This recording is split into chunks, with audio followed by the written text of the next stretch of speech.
Hello, hello, hello. This is Shauna Ava, your host of Heart on Radio. I'm really excited to be with you guys today, and I've got an incredible guest talking about one of my favorite topics, astrology, and so much more because it all just seems to bleed into the next thing. But I would love to introduce my special guest for today, which is Mr. Joseph P. Anthony. Well, hello, Shauna. Thanks for having me on. Okay, I have a question right off the bat, and then we're going to take some breaths. But this is personally because I noticed that you use numerology as well. That's absolutely. Absolutely. I know. He's like, duh. Duh.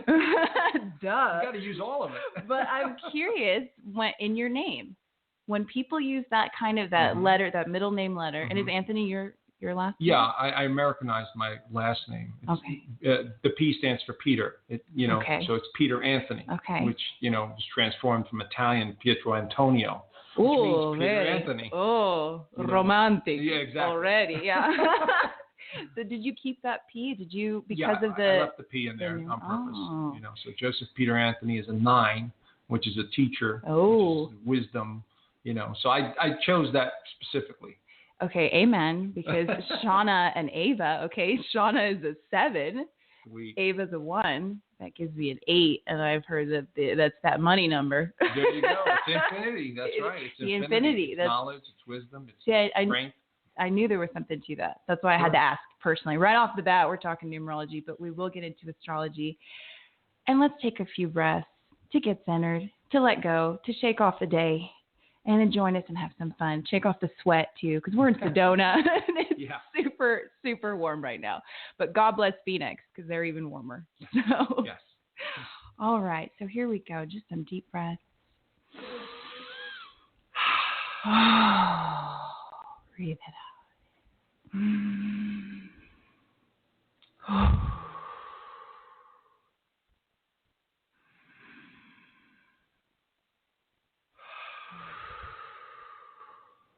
Wow. I can always feel things come right back into alignment. Sure. Just by doing that. Sure. So simple. Thank you for joining me in that breath. Yeah. And thank all of you guys across the planet, up in the galaxy, whoever is listening. Thank you so much for being with us today. And Joseph, let's get started here with a little bit about your background. I've already seen that you've had over 20 years experience, which is because you're about 27. You're now. 27, yeah, so exactly. I know how that. 30 next time. I'm just kidding. But a long time of experience, and I would just love to hear a little bit about your story and how this all started for you. Well, as I like to say in my presentations, I came out of the womb looking for answers. Okay, so from a very young age, I just kept asking and questioning everything. It was like. I came here and I knew something and I knew I needed to know something. And then I always had this feeling that I was going to do something or be a part of something, And so I remember at an early age, just kept asking the adults, I had questions and I couldn't find any answers for. So I kept researching, whether we're talking. And this is pre-internet where you could. Yeah, absolutely. I'm like 8, 9, 10 years old, and I'm questioning, why are we here? Who are we? Wow. What is this world all about? And I kept asking. And unfortunately, the family I incarnated in didn't have the answers for me, and it wasn't until years later that I found the answers. But until then, I started going into like psychology. I started reading books on, things of that nature, science. I mean, I had a subscription to Psychology Today at 13. How many 13-year-olds have subscriptions to Psychology Today? Oh, my gosh. And so it just became this curiosity factor where I just kept wanting to know and study and learn. And I did most of this on my own. There was something inside of me that needed to know. Yeah. I didn't get into astrology till later on into my 20s. Because I always thought it was just like, hogwash. It was like somebody's writing this stuff in the papers and making this stuff up. And, what are these, myths and stories that they're talking about? I mean, I think it's like fantasy. Well, a lot of the horoscopes I find too, you look up your horoscope and it's so generalized. I tell people, I'm like, don't take that you got to look at your whole chart, baby. There's a lot there. So just, this is your sun sign. It's like, it's going to be hit or miss. Right. Exactly. Yeah. But when I began studying mythologies and religions and all of that, and then when I came back around to take another look at this astrology, which has been around for thousands of years, it predates all religions. And I said, wait a second. Oh my God, I understand what this is. It's a way of understanding the cycles. It's a way to understand humanity, the psychology behind humanity, because these planets seem to affect us on a higher level.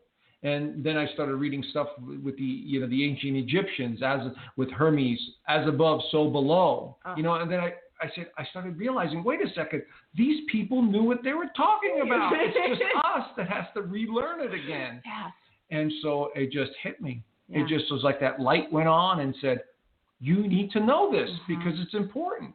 And that was it. I just started devouring books on it, taking a bunch of classes and all that. But it came like natural to me. Yeah. I just knew this stuff. Like I've done this before. And so the astrology really stood out. And then I just started going deeper and deeper into the metaphysical side of things. The numerology, the tarot cards, all of this stuff. It's a symbolic language, Shauna. That's all it is. I know, and it's so fun because for me, kind of very similarly, I kind of had a knowingness, but I did have a mother who supported this and was into all this. So in a way, I turned away from it because I'm like, oh God, Mom's cramming this down my throat. Let me take it. But astrology that really opened things up for me because it fills in a lot of the blanks when you're growing and discovering who you are, and you read you get into your chart and you're like, oh my gosh, this is why I am the way I am. This is why I've been attracting these situations, these types of people. It's just so much fun. Yes, it is. Absolutely. I like to say that what basically astrology is, or numerology, or any of the ologies you want to use, it doesn't really matter. But astrology, because, we actually have planets we could see. We have planets we could measure. We know where they are. We know at what time and place they're going to be. And from that point, the whole premise or the whole theory behind it is that moment that you are born, you are detaching from your mother. So you're your own energy at that point, because everything in this universe is energy. So this is like capturing a snapshot of energy in time. Okay. And from that moment, it's like you're being imprinted by this energy field at that moment in the physical reality. And so here you are with your birthday at that exact moment in that place. That is your foundation. You have a foundation now that you've just laid. Now, that doesn't mean everything is written in stone. Yeah. It just means that you're working from that plateau, from that platform. And then you came in on that timeline. Very important, that timeline. And so you're being influenced. So this is how you'll perceive the world. This is how you'll sense the world. This is how you'll go through life with that underlying foundation. So it's really important to understand that.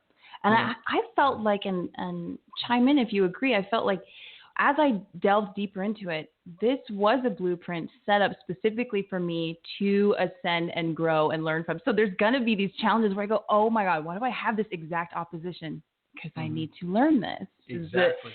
Well, that's the interesting thing about the physical realm, that everything down here in the physical realm has a duality to it. Have you noticed that? Oh my God, Up, down, boy, girl, black, white, you name it. It's a duality because the entire universe works off of polarity.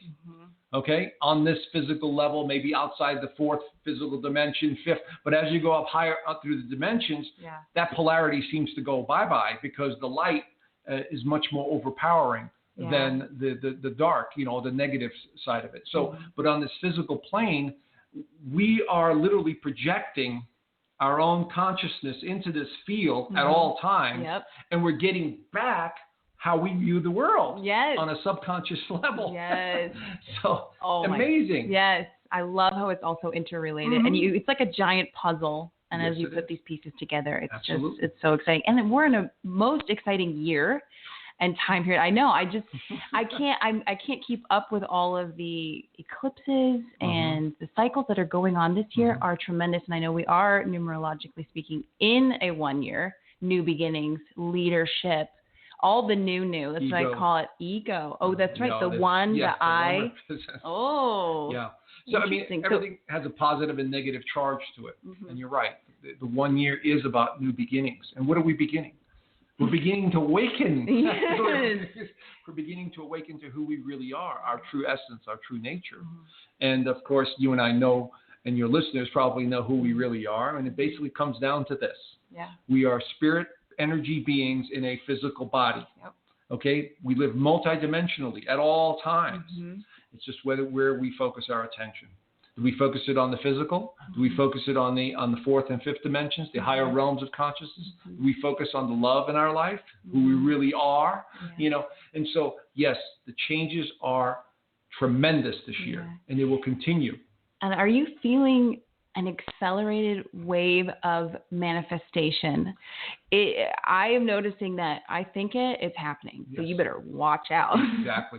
Well, because what's happening is because of the vibrational change that's happening in the universe, and this all dates back to the Mayan calendar of 2012, the December 21st, and some of the other cultures know about this too, like the Hopi and the Native Americans. They were all aware of this because they were in tune with the cycles. They were talking about a time where we align with the center of the Milky Way galaxy, and we are in a photon belt alignment of some kind. And this is causing us to be in alignment with the center of the Milky Way galaxy, where our central sun is located, Alcyon. Okay? Now, I know normally this is in the Pleiades constellation, but this thing is so big, you know, it basically overshadows everything. So we're kind of like in that cosmic center. We've entered that zone, if you will, the photon belt alignment, and the people listening to this could research it, you know. I've got a video on my website under the press media tab where you could see that video that I put up about what's actually happening to us. It's called World Events 2016, and I talk about the cosmic alignment in there. But basically, we're being supercharged. That's the only way I can explain it. I picture it like Nintendo. Up the energy. And so when we do that, when we do that, we compress time as we know it. And so when we think of something now, it has a supercharge to it, and we're beginning to manifest it because we could see it and visualize it, and the universe is, you know, creates what we need. So if it's something that we really need that's in our highest good, it's going to be brought to us, or that person's going to be brought to us. Okay? And so whatever it is, we have to stay on that more positive line. Otherwise, you'll get the opposite effect. Oh my God, my world is falling apart. I hate my job. I hate my relationship. I hate that. Guess what you're going to manifest more of? A lot more of that, you know? And so we have to really be conscious about our thoughts, our feelings, our emotions, our passions, you know, our dislikes, whatever it is. Otherwise, we will bring it into manifest into the physical reality at a much faster rate because of the time compression. That is so cool. It is. But that is why I feel like you need to earn the power that you possess by really being a ninja with your thoughts and what you're projecting into the field and where your intention goes. So it's so magical and powerful. So before we get too deep, someone who's just starting in astrology and they're just kind of looking things up, you can go on. I think there's so many cafeastrology.com, and your website hosts that as well, where you've got charts that people can put in their own things and get a reading from you. Or I don't have a chart generator. But you do it. But I do all that. I have all the professional programs. I've been doing this a long time. And I mean, if people want to, people could buy a $10 chart from me, which will have 7 or 8 pages describing their birth chart. I mean, that's really inexpensive, you know. Yeah. Oh no, that's fabulous. And it gives you just a brief overview of everything, you know, where everything is. So I think everyone should have that. Yeah. You know. Oh, I completely agree. You know, you should know where all your planets are and what the brief, you know, description of what they mean. You know, and if you're curious, continue going down the rabbit hole. So you can go so far. Exactly. You can go so far. But if someone pulls up their chart, what would be the 3 main aspects or planets to look at, the strongest things? Well, obviously the sun is the most important. Okay, that's like 60% of your chart. So if you're like born in Aries or, you know, a Libra, whatever, that is your primary focus. This is how you shine. You know, the filter that you have on. That's your creative self-expression. So I would encourage people to understand the dynamics of that sign. I mean deep, psychologically deep, you know, what their strengths are, what their weaknesses are, how they behave in certain situations, all that stuff, the positive and the negative. But should they be cuspy? And I'm just trying to kind of throw that word. Those cuspy people see, I'm cuspy. I'm asking. But you have the added benefit of having two signs. Oh, so I need to pay attention, or those who are cuspy. Yes, cusp people need to focus on both the signs. Wow. Because it's like the energy is starting to move into the next sign, so you're right in between, and they have a greater benefit because you have the sense of one and the other simultaneously. It's like it's a little bit more powerful, I think. Ooh. You know, because when you look at all of the seasonal changes, they're all on cusps. You know, Aries, Libra, Cancer, and the winter solstice, they're all on cusps, and that energy is very powerful. So any cusp is very powerful in that you adopt both those signs. Yeah. You know, we're in a cusp this week, we're transitioning. So summer solstice. Yeah, I know, and we'll get into that a little bit later, just a bit. But okay, so we've got sun sign. And would you say that's how you're perceived as well? Because I've heard that sometimes the rising is very important as well. Okay. And would that be part of your top three? I don't want to cut you off. Yeah, it could be top three. You know, I mean, the sun would be definitely one. Yeah.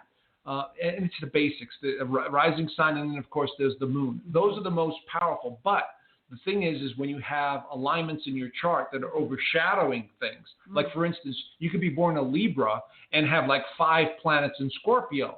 You are no longer a Libra. You are a Scorpio. You know, I mean, that makes a difference. Okay. But yes, it's the sun sign, the ascendant, or the rising sign, which is basically the constellation coming up on the eastern horizon. Every 2 hours it changes. Thank you for saying that. Yeah. You're so beautiful at doing these things layman's terms. You're welcome. I try, you know, because I could get into the technical stuff and then I'll lose half the audience. Exactly. Well, that's where I could only go so far in astrology books before I went, what? Degrees of what? Exactly. But yes, the and rising. then of course there's the moon sign. Okay. The moon sign is very important because it represents your emotions. It represents your sort of your foundation from which you're working from. And so that has a lot to do with the mother as well. You know, moon represents female in the chart, where the sun represents father. And so, so does Saturn. It's all a symbolic language. But those three, the sun, moon, and the ascendant, are the most important parts of understanding your birth chart. Wow. So if you could grasp that, then you could take it a little further to understand where they are in the constellation or in the birth chart. Right. And then that amplifies the energy or weakens it. Right. And then you have the houses. That's what they are. Well, they're called houses in astrology, but they're actually the constellation. Thank you. Yep. Another aha moment. Yes. See, why do they overcomplicate? It would have taken like 5 pages to describe this, and I wouldn't have understood it. And we said it in a couple sentences. So thank you for that. And also, I'm curious about the Mars, the Mars energies. I know that is kind of the action, the physical planet. Yes. So I don't know, with this heat and with the energy coming into the planet, I've been paying attention to my Mars lately, and I'm like, what can we, because I think that it's so important right now to be physically taking care of your vessel to welcome and capacitate these frequencies. The problem right now, as we speak, as we're doing this interview, is Mars is in Cancer. Mars does not do well in Cancer. So it sounds like the antithesis of Mars. Well, I'll explain it. Mars is associated with the warrior god, okay? And in all the ancient cultures. And he was known for fighting, getting into battle, being courageous, being a warrior, right? And that is symbolized by fire. Yeah. Now, when Mars is in Cancer, an emotional water sign, what does the water do to fire? She puts it out. Bingo. Oh my gosh. And Cancer is known for kind of the mood swings. And this sounds like a loose cannon of fire. Exactly. Wow. When do we leave that? Well, not until I believe July the 20th. When it goes into Leo, which it does a lot better in. Oh, yeah. Okay, because it's another fire They're sign. Friendly, yeah. Yes, and they're very creative, and, we like more challenges. We want to have more fun, everything associated with Leo. Ooh. But right now, when it's going through Cancer, it feels weird. It feels like you're irritated all the time for no reason. You're dealing with emotions, short fuses. You just snap at a moment's notice. Yeah. Something just irritates you while you're driving. 0 to 600. Right. And instantly. Yeah. You see? So, but Mars is associated. When you read those mythologies, they were trying to tell you about the psychology behind the symbol and the sign. Yes. That's how it works. Yep. You know? Yeah. And so each one of those symbols and signs is trying to get you to understand a layer of your personality, an understanding of your psyche. Yes. Last night, just gazing at the stars, and I feel so grateful that I can do that from Sedona, because living in Los Angeles, I could count about 5. But it dawned on me that I feel like the mythology were these archetypes, that we've kind of, as a reflection of ourselves, of aspects and archetypes that we possess. Mm-hmm. And they're here to teach us and show us it's right up in the sky. Exactly. Whoever created this system, highly intelligent. Okay. Hats off. Yes. We're super high intelligence. You know, and we know that it came from Mesopotamia, Babylon, the ancient Sumerian cultures, you know, the Egyptians, the Greeks. They all had a part in it, but it probably goes back even further than that, you know, because if you're talking sacred geometry now, you know, we're getting pretty deep. Yeah. We're talking about layers of light and energy, and these symbols represent those sacred geometry symbols and all. And we're not, I mean, that's pretty deep. Yeah. So we're not going to go there. But even in astrology, we have the trine, you know, the 120 degree apart from it. I mean, we have all the geometry associated with astrology. Yep. You see? So it's all sacred geometry, which is basically the foundation for light. Yeah. And that's how it works. But astrology, especially astrology, and I love numerology too, because it's just as accurate. Yes. You know, but it's, to me, I just gravitated towards astrology. I just love the psychological side of it and understanding things on a deeper level. Yeah. You know? Well, you're a brilliant guy, because it gets to a point of like where it sort of lost me. It sort of lost me at degrees and numbers, and it gets pretty complicated. So when you find a good astrologer that you can really, because I read on your website you do business advisement according to astrology. Absolutely. And then relocating, you know, what that looks like. Because I kind of think of myself as my own planet. Maybe that sounds like an ego. But kind of we sort of are, you know, and as we travel through the cosmos, as we travel on planet Earth, how then does that alignment change things? And everything's a longitude and latitude on the Earth, on the Earth grid. And depending on where the planets, when I put that information into the computer and it shows me, you know, over where you want to live, which planet is going over that region or crossing it. Yeah. It makes a difference. You know, for instance, if the moon is going over, let's say, Los Angeles in someone's chart, they're always going to feel like home over there. It always feels comfortable for them. And maybe they have a female there, you know, that they really connect with, whether it's a friendship or a lover or a mother or something. There's always that home feeling, you see. Now, if, for instance, another planet such as, let's say, Neptune is over a certain area, you're always going to feel like you don't belong. You feel left out. Nobody pays attention to you. You know, you may be a dreamer. You may be addicted to drugs in that area. You know, everything associated with that planet. Yeah. You see? And so it's very important to understand where those planets, you know, go. And as far as the business, same thing. If you're birthing a business, it has a time and a place. And it has a moment in time. You know, and so we could look, those that focus on business astrology could see how the alignments are going to occur and how the employees are going to be, you know, what kind of people you're going to draw. Yeah. And you always want to start businesses, for the most part, around new moons. New beginnings, new moons. Yes. And we have a new moon coming up this week. We do. We also have the summer solstice. Summer solstice. Wow. Perfect time to start a business. Hey, and I believe a little birdie told me that's happening in your life. And, you know, there's obviously you subscribe to this, and I don't know if you're someone that pays attention to, I know sometimes in retrograde you don't sign contracts. Right. Are you really on board with that? I try and follow my own, you know, advice that I give others, is that retrograde, you always want to be very cautious about what you're doing with signatures and partnerships and agreements. You want to read the paper carefully. You know, you don't want to really sign anything on that nature under that. You know, but if you can't avoid it, you do it, but you pay extra attention to it, you know. Right. New moons, full moons, these are tricky. Full moons are about bringing something to light and completion. I would not advise people starting things under full moons. especially lunar eclipses. Yeah. It's like the energy's not that great. Okay. It's an opposition being pulled, and the sun and the moon are pushing and pulling. Okay. It's not the greatest time to do it. Right. The best time is about a week before the full moon, the new moon. The new moon. The new moon, depending on what sign and all that other stuff. So eclipses, definitely. Oh my God.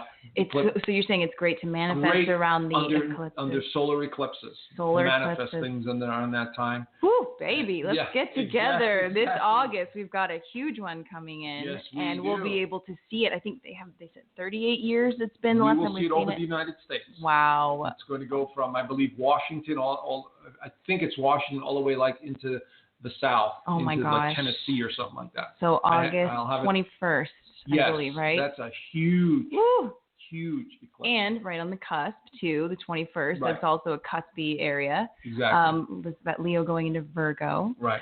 So that's huge. I feel like, hey, let's all pay attention to that and maybe get together with your friends, organize a group, and set a very high intention for the future. Absolutely. Oh, I'm getting goosebumps. Exactly. I'm so excited. It's such a creative solar eclipse because it's in Leo. Ooh, okay? Love Leo. And so this is about light. This is about energy. And we're already in this cosmic alignment, with the photon belt and all this other stuff. Mm-hmm. And so this is like being amped up even more. Wow. Okay? So really set intentions, really set desires. Throw an intention party, because that sounds very Leo. I like that too. Yes, it does.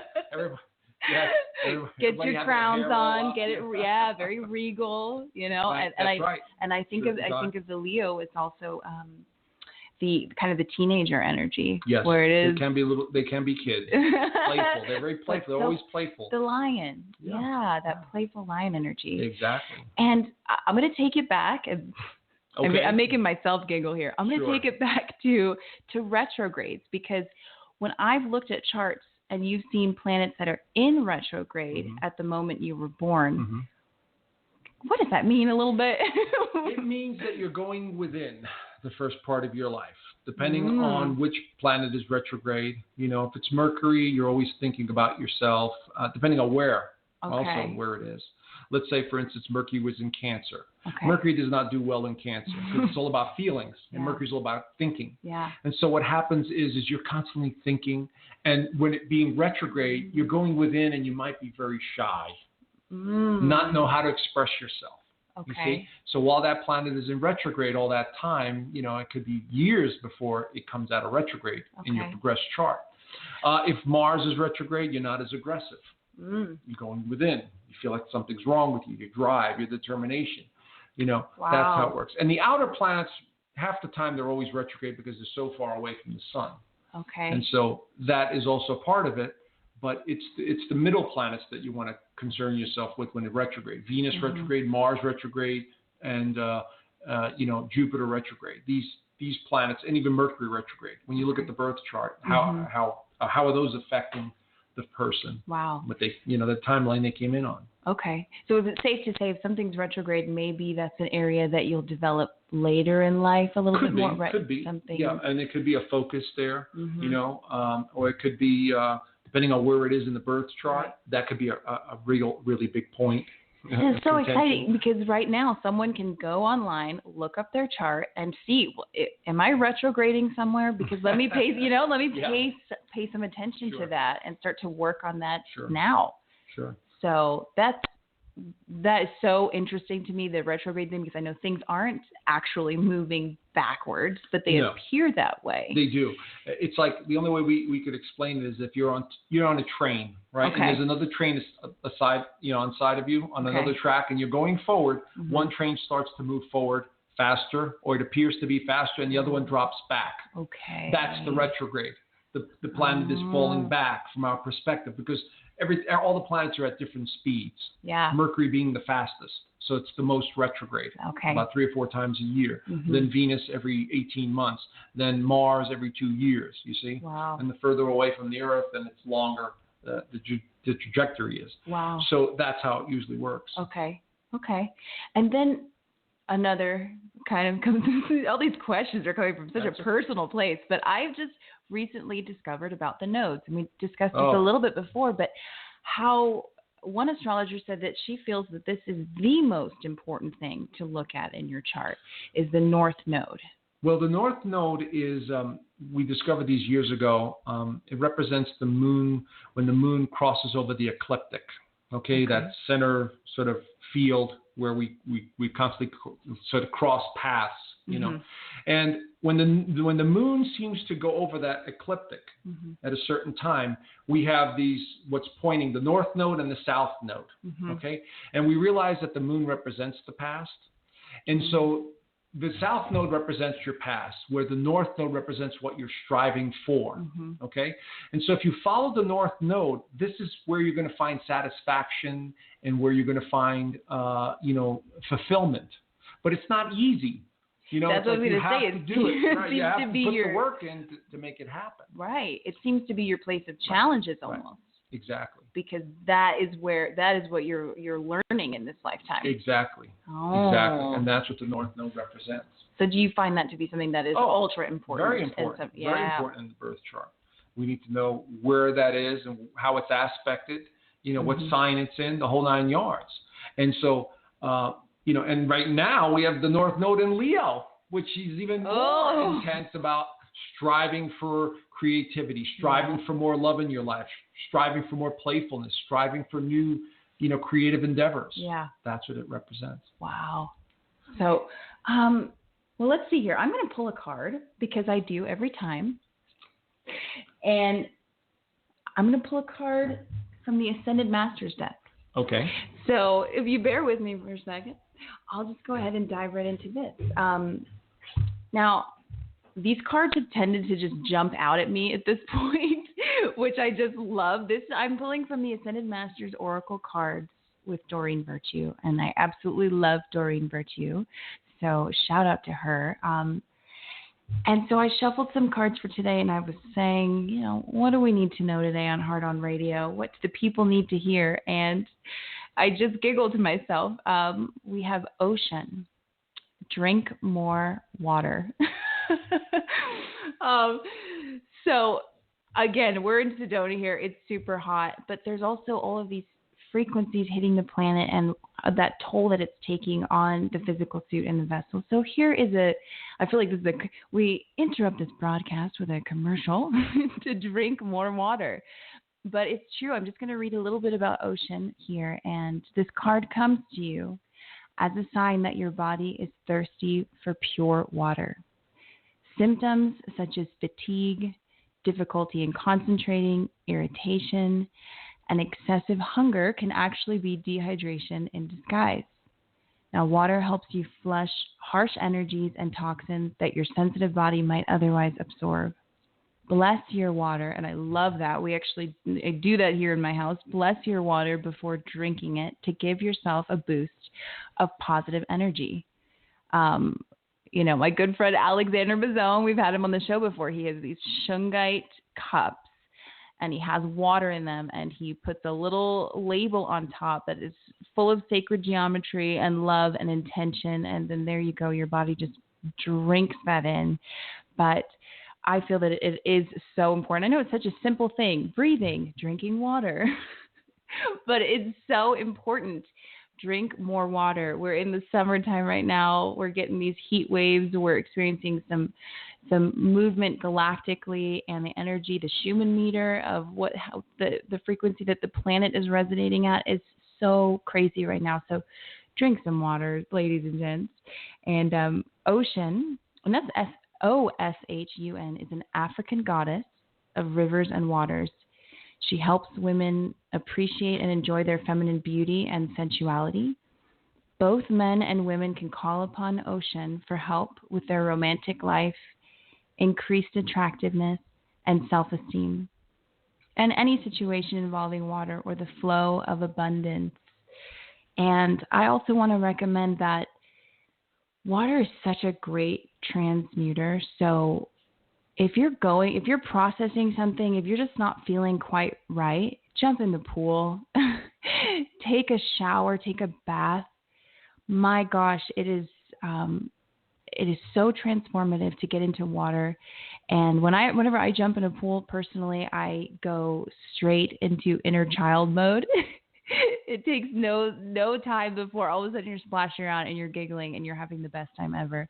But getting in the water and allowing that to clear your energy and reset is so important. And drinking water as well. And we also need to touch on, I'm going to ask Anthony about this in a little bit. I'm sorry, Joseph P. Anthony, is the minerals that you need to keep the water. You know, we're losing minerals as we sweat. As we're sweating, we're losing minerals. So the minerals are as important as the water that we're drinking. So, you know, maybe I'll ask him a little bit about that, because I was just, I know you had mentioned a little bit earlier to me about minerals and the importance of that in association with water. And what was that you recommended? It was colloidal minerals. Okay. Is something you want to try. And because it comes in liquid form, and you just put like 2 big eyedroppers in your water. Oh. And this time of ascension, or this vibrational change, first of all, we don't really get a lot of minerals in our water. You know, there's only so many. And so, you know, our bodies are not getting it, but the minerals actually help, because they help ground us. They help the cells. They help, they help everything in the body. So at this time, make sure you're taking enough minerals in your water. Yeah. And drinking plenty of water. Absolutely. Very important. And we're made up of so much water, which 75%. Which is why the moon has such a great effect on us. It's that it's literally pulling at the water inside of us. Exactly, the gravitational fields. You know, and so when you realize this symbol, this ancient system is really about understanding what's pulling and pushing. Yes. You know, how we're feeling. Everything, our joy, all of it. It's all connected. Yeah. It's intertwined. We're a part of the matrix. We are a part of the matrix. Everything that's alive is a part of the matrix. Yeah. You know, and so whatever you want to define the matrix as. Yeah. You know, but it ultimately leads back to the source, which is some sort of infinite light, energy. You know, no matter what name you want to define it. You know, whatever you want to call it. Yeah. We are it. Yeah, we have it right inside of us. Exactly. Bottled up, ready to go. Every cell. It's exactly every cell in our being. So exciting. I've thought of keeping like an astrological diary. It could end up becoming a lot of homework, I'm sure. But if you have the time to do that, wow. I mean, I'm in Sedona now, and it's such an amplifying area, and I have noticed the effects that the moon cycles have really had. So I'm like, well, I really need to pay attention to where they are. A woman is more in tune with the moon cycles. The the menstruation cycle is in tune. The 28 days. Our calendar is all messed up thanks to religion. You know, and the churchgoers of the time there that decided to change the calendar around from the 28-day moon cycle to what we have today. Wow. You know, but women, generally speaking, are more in alignment with the moon, and it's represented by the moon and the figure of the moon, the mythology behind Diana, you know, the moon goddess, or Demetria. What's the other one? I can't think of it at the moment. But there's many moon goddesses, you know, and that is representative of the female energy, just like the sun is representative of the male energy. So, and I'm thinking now of this Aquarian age that is upon us. Are we in it already? Has that begun? I think we are. Okay. I feel like we are because technology, everything that Aquarius represents is technology, humanity, you know, everything about progressing forward with our being, you know, as a collective. And we're doing that right now. Yeah. So we have been doing it for a while, but now it's more evident. Yeah. Okay. So the Aquarian age it's basically, you know, a 2,000-year cycle. Where the planet, the sun, and the planets are pointed into a certain direction. It's progression of the equinox in astrology, and so we've been in this 2,000-year cycle of Pisces, the believer, the religious symbol. You know, the one that's about spirituality, and now we're entering this Aquarian age where it's all about the collective. Together, you know, the world, space, UFOs, ETs, all that stuff is under that umbrella. Astrology is under the Aquarian age, technology, because Aquarius energy is one of the most highly intelligent, because they work with the mind and absorbing information and so on. So during the Aquarian age, we could expect to see all kinds of technology. I feel very creative intelligence too, right? It's innovative. Yeah, innovative. You said that. It is. It's breaking the old cycles. So progressive. The Aquarius, yes, it is a very progressive symbol, and it's all about breaking tradition, breaking the old cycles. So any of you folks that follow organized religion, I was enjoy just it while you that. can, because it's going to go bye-bye. I know, all of a sudden the numbers have dived down in organized religion. Later it's 6 o'clock. That's a surprise, right? It's because people are waking up. Oh, interesting. Oh, yeah. Oh, baby, I go to church every day. It's right inside of me. That's right. You know what I'm saying? Yes, and nothing feels better. Nothing feels better. Exactly. But I'm curious about this Aquarian age and what that kind of means. And forgive me if this doesn't make total sense, but this flowered in my mind. What does that contribute to the masculine and feminine energy? Is there a... Well, there's always a need for balance. Right. Okay. A lot of people are suggesting we're entering more of the feminine energy. Feminine in the sense that we're becoming more sensitive, or becoming more aware of our emotions, our feelings, all that. I would agree. Okay to cry, gentlemen. Oh, yeah. Okay, yeah. Yeah, it comes natural for us. Sure. But it's really all about balance. It's really about balancing everything and staying centered. That's the way I view it. That's the way I understand it. The more you stay centered and realize what's happening to you, and then participating in that, that interplay. Yeah. And if you need to cry, you need to be happy, you need to be mad, you need to be sad, but realize it, express it, see it, feel it. Okay. But it's really just more or less awakening to all the energies. The feminine energy, the sensitivity, the emotion, the compassion, all of that stuff. Yeah. And of course, the other side, the aggression. And I don't mean aggressive like going to want to fight people. I mean aggressive about like going after what you want, working on your physical well-being, helping others, being aggressive in that nature. Yeah. This gets rewarded very quickly. Yep. So, but if you're going to be an egotistical maniac that just wants to, accumulate, mountains of money or things or stuff like that. That paradigm, that's not going to last long. No, I feel the universe is not in support of that energy. No, it's not. Lower frequency. Yeah, and that's what we're moving out of.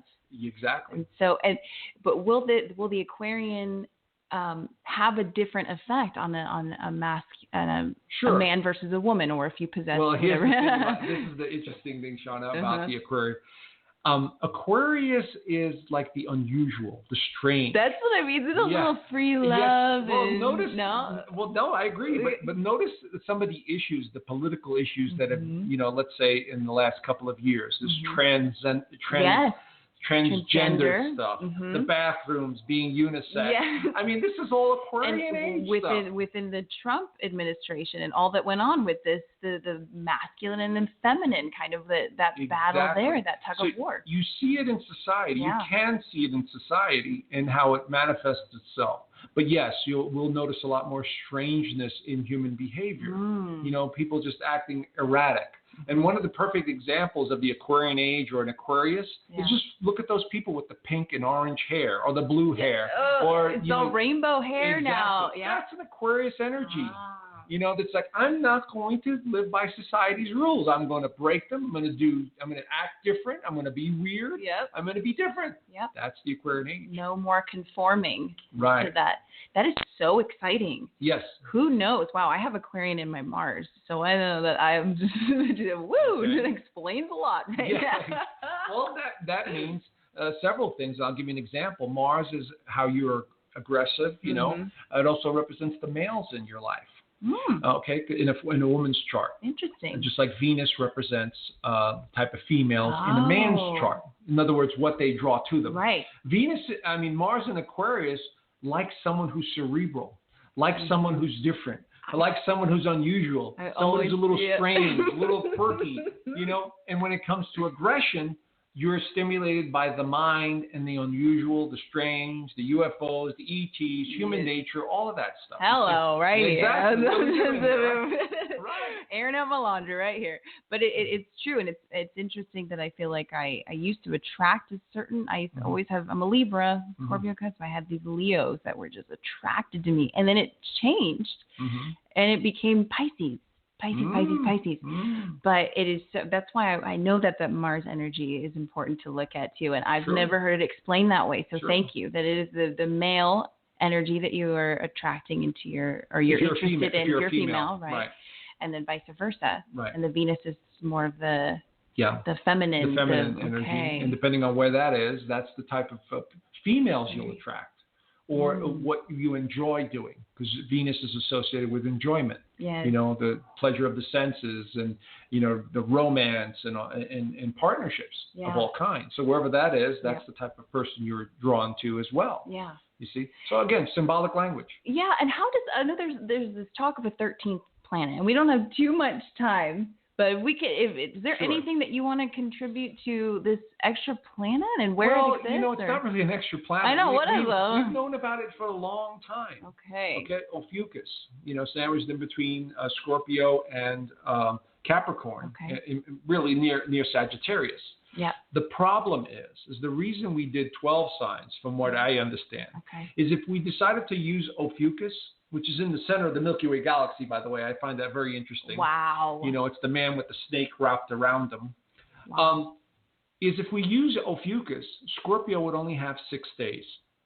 You see, it would be such a small constellation. Whoa. You see, and then Ophiuchus would take over a couple of weeks, and then, we go into Capricorn.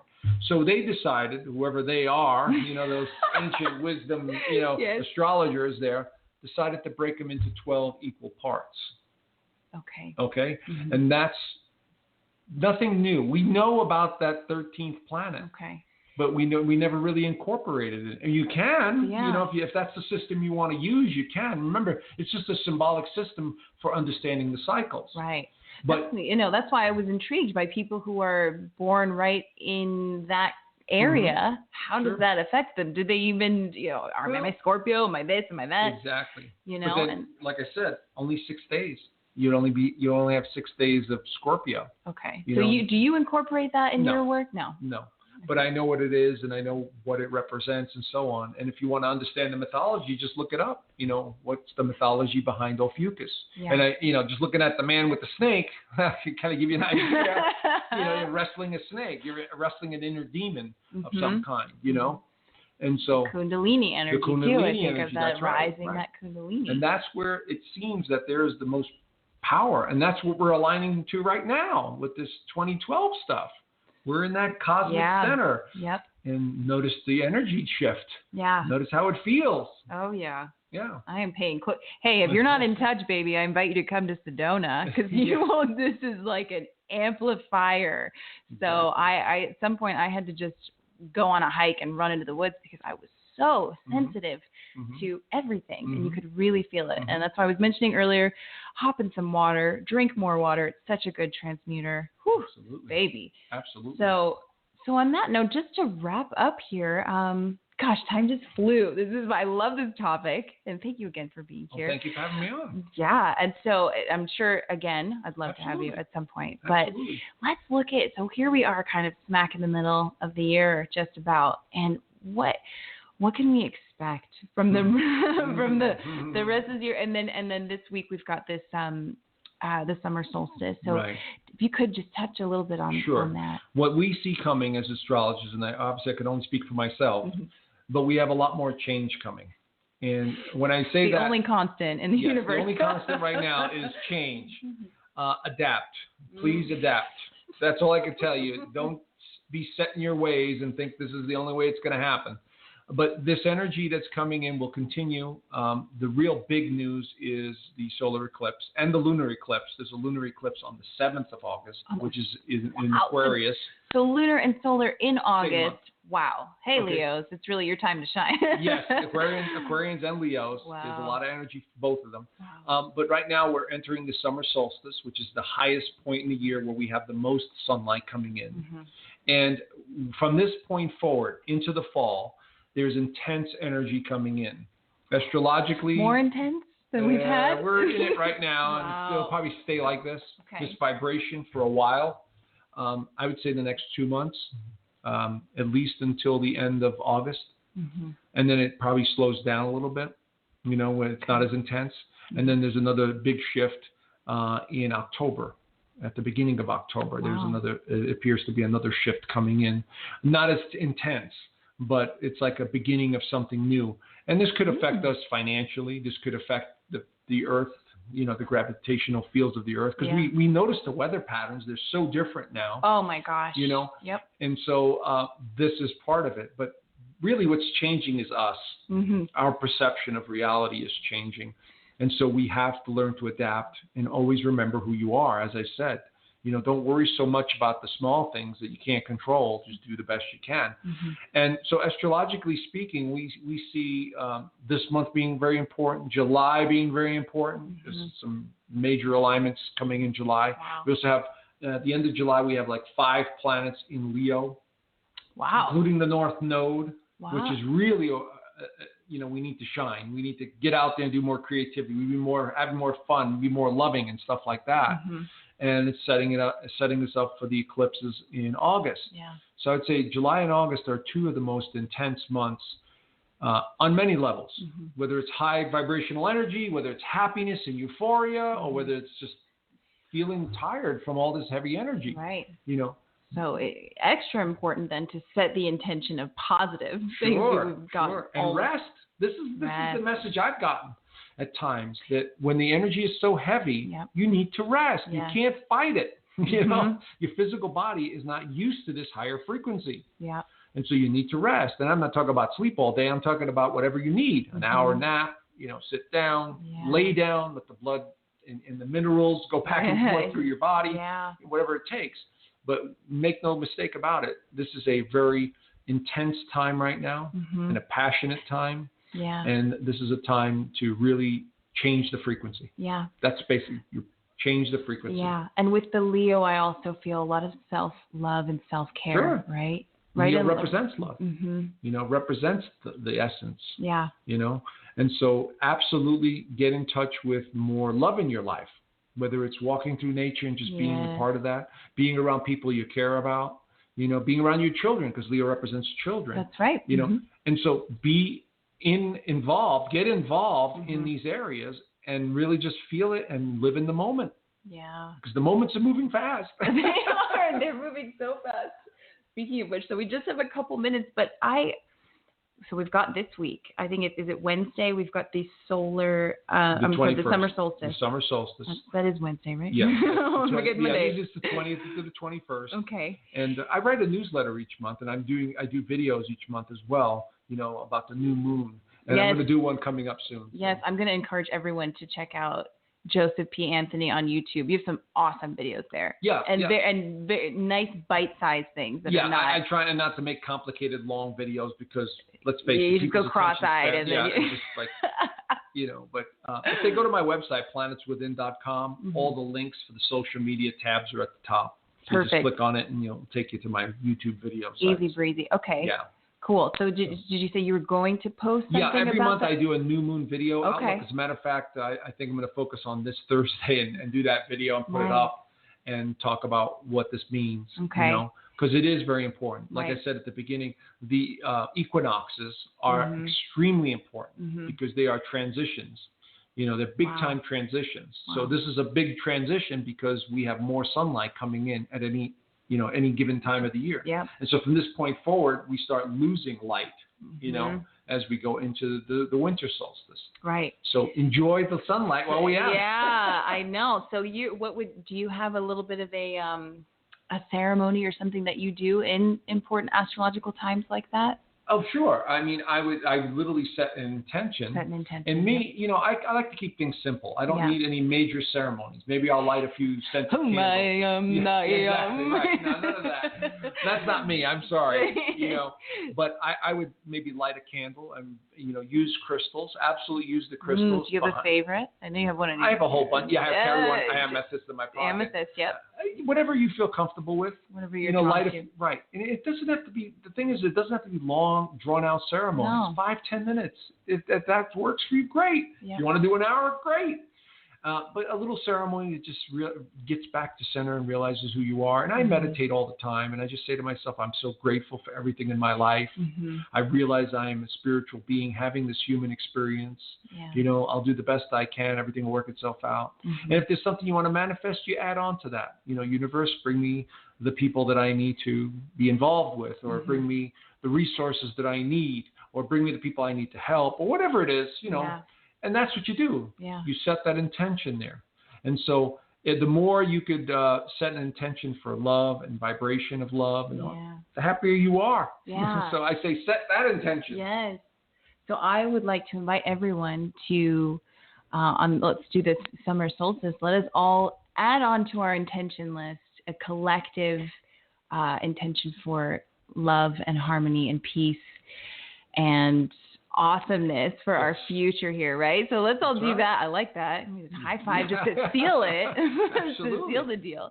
Absolutely. So is there anything coming up in the future as far as like where someone can catch you doing, you know, any kind of conferences or? Right now, the only conference I was thinking about doing was up in Washington. They invited me up there. Ooh. Another friend of mine. But I might actually do it via Skype, video Skype. Oh, I love that. Only because I've got so much going on, you know, between the clients and writing and video editing, and now, of course, owning an actual retail store. So this is going to be really interesting. So nothing major on that level, but I would say just subscribe to my free newsletter. You know, I put out about 3 or 4 emails a month and get you up to speed. And check out my YouTube channel. I try and do as many videos as possible. Yeah, no, I love that. It is I don't watch normal TV. No, so I have my YouTube homies, my family there, and that's who I follow. That's where I get my downloads. Exactly. And then, above all, you know, go inside, get quiet, go above, go within. That's it. Right? That's the best place. That's the best TV we have. You Amen. know, listen to the intuition. Yeah. You know. So thank you again. Well, thank you so Sean. much for being on the show. Well, thank you. Your Taurus here, so I'm a Libra. We got the yeah, Venus love. Right. Did y'all feel that? Did you feel the love? Yeah, a lot of Venus. That's right. Exactly. Lots of romance here. Right. And then also it's planetswithin.com. Yeah. Go on there, check out all of his awesome stuff. Get your chart done. I mean, I feel like everyone needs this. I really do. It was a huge blessing in my life. And then if you're with a partner, you're married, whatever it is, get theirs done. And that'll help shed a lot of light there. Absolutely. So amen. God bless. Thank you all so much for being here. Thank you, Joseph, for being here. Have an awesome week. We love you and happy summer solstice.